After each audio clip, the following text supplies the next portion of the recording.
Hey everyone, welcome to the Horror Show. I'm Cecil Laird. Jaime Fuego here. Finally here to talk about a movie that I saw a couple of months ago at this point. Finally, Fuego got around to seeing it for our 2018 wrap-up lists that are available now. If you haven't watched them, go check them out. Boy, am I glad I did. Yes, because this one actually did crack my list, and you said it So barely close. missed. If you had yours. allowed me honorable mentions, damn it. Nope.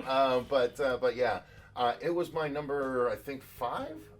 So it had to crack my top 5 because I was really, when I watched this movie, I had no expectations except for the fact that I hadn't heard much about it, but the few things I had heard were comments on like Facebook groups saying Ghostland was great, and that's all I remembered. And I was like, so I was looking for this movie Ghostland, and then I saw there was one called Incident in the Ghostland, but there are some posters that just call it Ghostland. Yeah, that was the original title according to the IMDb. So there you go. That makes sense then, but either way, when I sat down and watched it, I'm like, it has this immediate setup. Like, immediately you're in it. And you're like, but you're like, okay, I've seen this setup before. A little bit, yeah. I kind of know where this is going. Mm-hmm.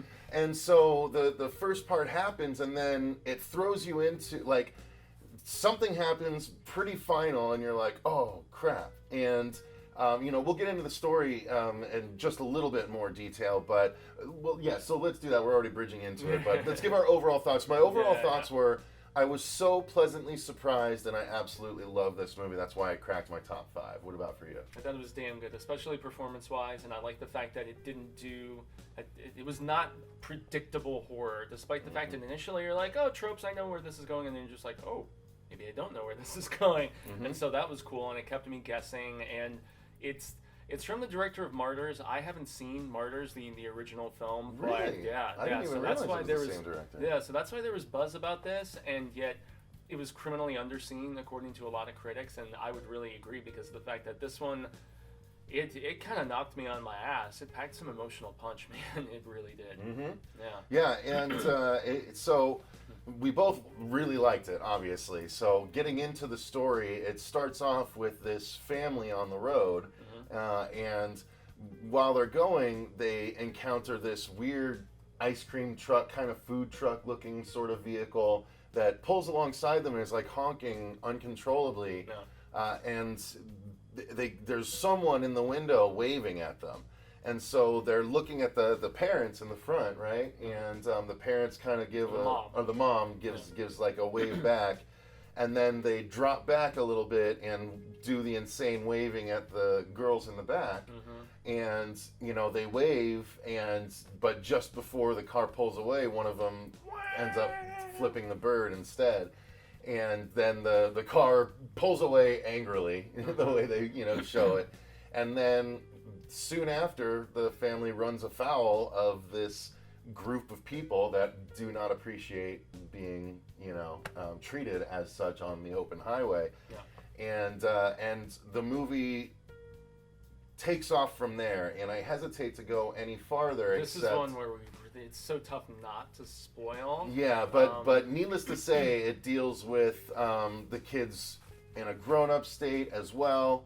Like there's a little bit of time jumping where it flashes forward, and then the movie takes twists and turns that we can't talk about from that point on. But it is such a strong story that the movie almost changes about every half an hour, it feels like. Yeah, it's very strongly structured in my opinion, and I also like just that the sibling dynamic here plays a big part in the fact that there's these two sisters and they don't particularly get along. One is all like lovelorn over boys, and she's really pissed that her mom is taking them to move into this house that a relative has available for them. And the other sister is like kind of a more introverted nerd, and she's super into horror, most notably H.P. Lovecraft, and she wants to become a writer herself.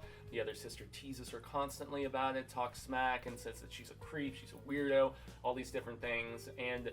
But there is still love between them, and as the stakes are just become higher and higher, you really realize just how, when the chips are down, when all else fails, that's where that family bond just really manifests itself in this crazy scenario that they find themselves in. But I mean, if you're into horror writing and just the art of that specifically, yeah, some of the stuff where she's older, it's just, it's well done, it's interesting, it's fulfilling, but just keep in mind that maybe not everything is exactly as it seems. Yeah, so, without spoiling it. Yeah, right? exactly. Without spoiling it and without getting into too much detail. Trust me, we're being vague about it for a reason. Yes. It's one of those that's just that worth your time experiencing for the first time. It's very strongly structured. It very much is. Very well acted, too. I mean, we both enjoyed the story, obviously, without getting too much deeper into it, so let's segue into the acting. I thought the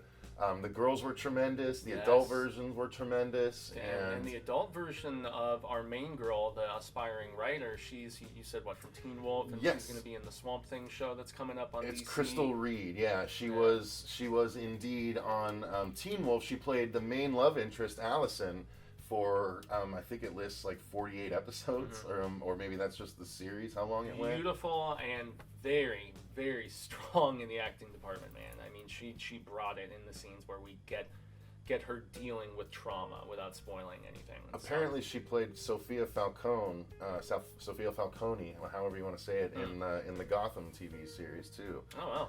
I haven't watched any of the Gotham, unfortunately. She was also in Skyline. I forgot. I mentioned that too, and Crazy Stupid Love, which is one I've never seen, but I've heard about. So but she's been out there. She's been out there. Abby Arcane? Abby Arcane, which is a huge, that's huge James role. Wan producing it and everything for the DC streaming service, so that's cool. But she brings it here. But I really have to credit those two young girls, man. The siblings were terrific, especially when you see how dire the situation is becoming. And boy, I honestly have to segue now into the set design, because that's where some of the scenarios where these girls have to act in these situations, like this creepy house that they're moving into is filled with all these dolls, and you can kind of even see how that vibe from the poster. And there's some foreshadowing with some of these dolls, and a couple, like, I guess what's the term that I'm looking for? Antiques of sorts that.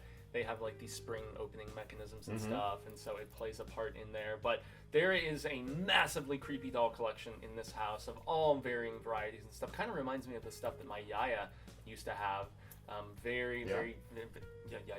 My yaya. Well, we call her yaya. I know, we all mispronounced it when I was a kid.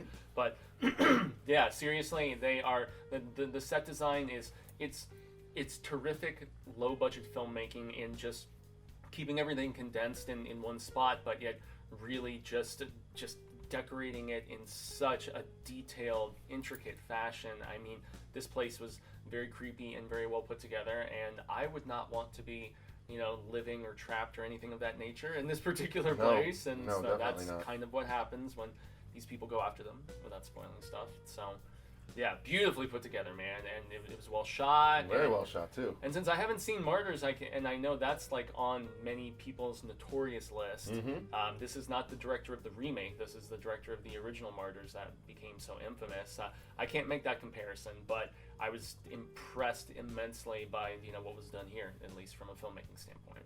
Yeah, I Have you seen Martyrs? I did see the original Martyrs once long ago, and honestly, it left so little an impression. I remember not being as affected as everyone said I was going to be by it, or at least that everyone talked up. Yeah, and that's the whole build-up, the burden of expectation we always talk about here, probably. But, yeah, definitely. But this one with zero expectation, like, this one was great. This was super entertaining. It was enjoyable. It kept me guessing, and Same.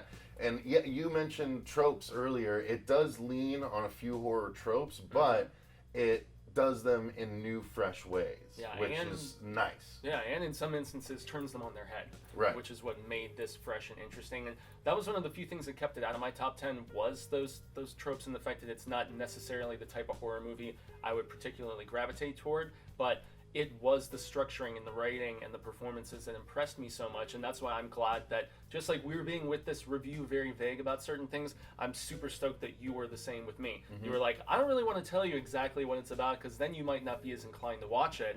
And I possibly wouldn't have, but for that reason I'm so stoked that I did, because anytime I kind of thought I knew what was happening, that's when it gave me a little twisty twist. So it's worth your time, guys, very much so. Definitely check it out as soon as you get an opportunity. I had to go to our local House of the Used to rent it. I'm sure it's on some streaming services. I'm not sure exactly what, but you guys can find it. Look for either Ghostland or Incident in a Ghostland. And I know it's on VOD. I don't think it's streaming anywhere. I'm one of those old fogies who still gets Netflix in the mail, so I had it sent to me in the mail through Netflix. And yeah, we have a store called the House of the Used, which is like, it's like a Zia record exchange. Well, that's local too. It's like a used movie store where you can rent the movies or buy them and whatever, but it's easy. It's like Blockbuster, you can do it for $1 a day. So I saw this for $1 and it was very, very worth my time, and now I have to purchase the Blu-ray once I get a little bit of extra dough. A doll hair well spent, I would say. And I'm super jealous because House of the Used is dope. I wish I had something like that close by me. Yeah. And that's why I do the Redboxies and the Netflixes so often. So, but yes, Ghostland or Incident in a Ghostland, I guess as it was retitled. Definitely seek it out, guys. Absolutely. So thank you guys very much for watching. Make sure you click the like button and subscribe if you haven't yet and you like this video. We're going to be doing videos at least once a day, and more so for those of you that decide to become patrons.